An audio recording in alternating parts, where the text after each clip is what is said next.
Hey there, it's Rachel here with Senza Tempo Cane Corso. And we are here in Nashville, Tennessee at a really beautiful park. I've got the puppies off leash, kind of letting them run around. It gets some energy out because we've got another day of driving. We drove all the way from Texas to Nashville, Tennessee. Back over here. And it has just been a great drive. Everything has been great. No problems. The dogs have been doing really good. Going to the bathroom right whenever they need to. So that's been a lot of fun. Not having to worry about that.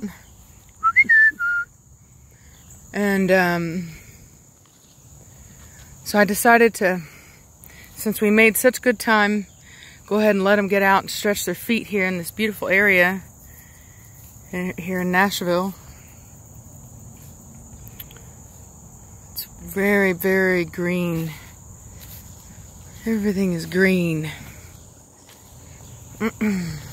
We have some beautiful areas in Texas, but we just don't have this. I mean, that's not true. There are places in Texas farther up. There are some really beautiful pines and there's some real pretty spots, but it's not the norm. It's just select areas like that. So, letting the dogs get out and enjoy it before we head over to North Carolina.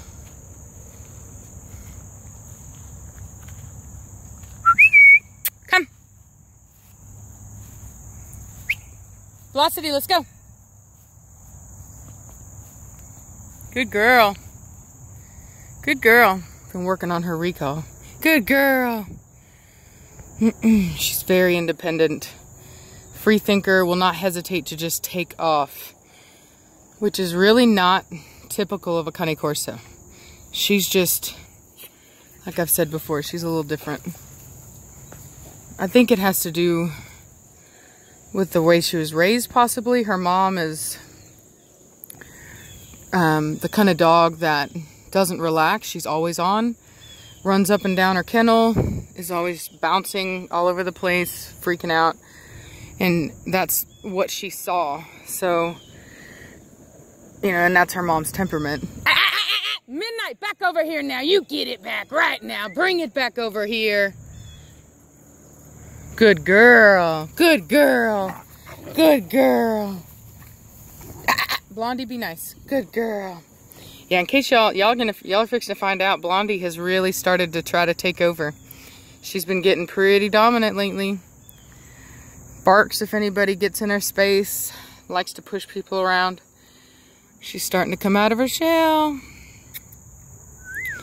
So, but anyway, but yeah, so I honestly think that I have a theory, and we'll see if this is true or not, but I have a theory that dogs that are not raised inside of a home with people and their families being handled a lot, that they're harder to train and more independent than dogs that are not, that are raised, that are whelped outside and left, you know, in their kennel with their mom, like a lot of traditional breeders do.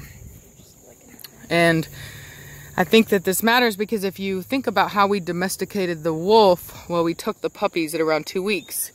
And, well, that's what people do now. I don't know if we would take them that young, but now if you want to domesticate a wolf, like if you go to somebody who breeds hybrids, they'll tell you they take them at around 2 to 3 weeks old and bottle feed them. Otherwise, they won't have the same temperament if you didn't. So, and I think there is truth to the fact that we did probably take wolf cubs, but probably around 3 weeks, because that's whenever they can start to eat solids. Even puppies start to eat. They start to get in their mom's food at around 3 weeks. So that would make sense. So, but there's a very crucial time in growth when they're about 3 weeks old, where you have to really get in there and and socialize them and work with them for them to be the optimal self they can be. You know, like how Midnight and Blondie are just so much easier to train than Velocity is. And I'll be interested because this new puppy we're getting was raised the same way that I raised my puppies. Inside, hands-on, loved with the family. So I'm going to be really interested to see if this female is really easy to train and a lot more in touch with her human family than, say, Velocity, where she's not as in touch. And which, like I said, is really not characteristic of the breed. If she was an only dog, it probably wouldn't be as obvious because she would have nothing else but a human to bond to. But seeing as how she's got these dogs, her temperament is such that it isn't easily occurrent to her or obvious to her that the human is the one that she's supposed to be bonded to. I had somebody tell me that that's what they call sibling rivalry or pack rivalry or whatever they call that.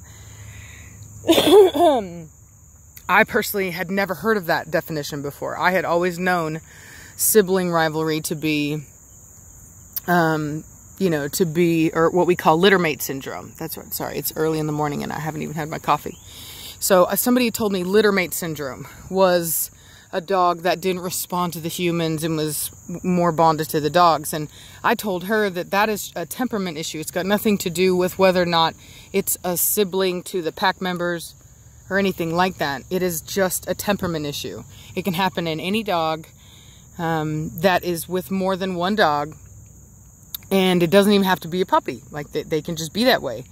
Dogs that come from hoarding situations are often like that. So it's not, I mean, I don't know why people call it that, but that's not Littermate Syndrome. And that's not what any breeders that I know define Littermate Syndrome as, because we define it as when you get two puppies from the same litter, or even at the same age, maybe not from the same litter, and they compete and they fight and it can cause problems. That's Littermate Syndrome.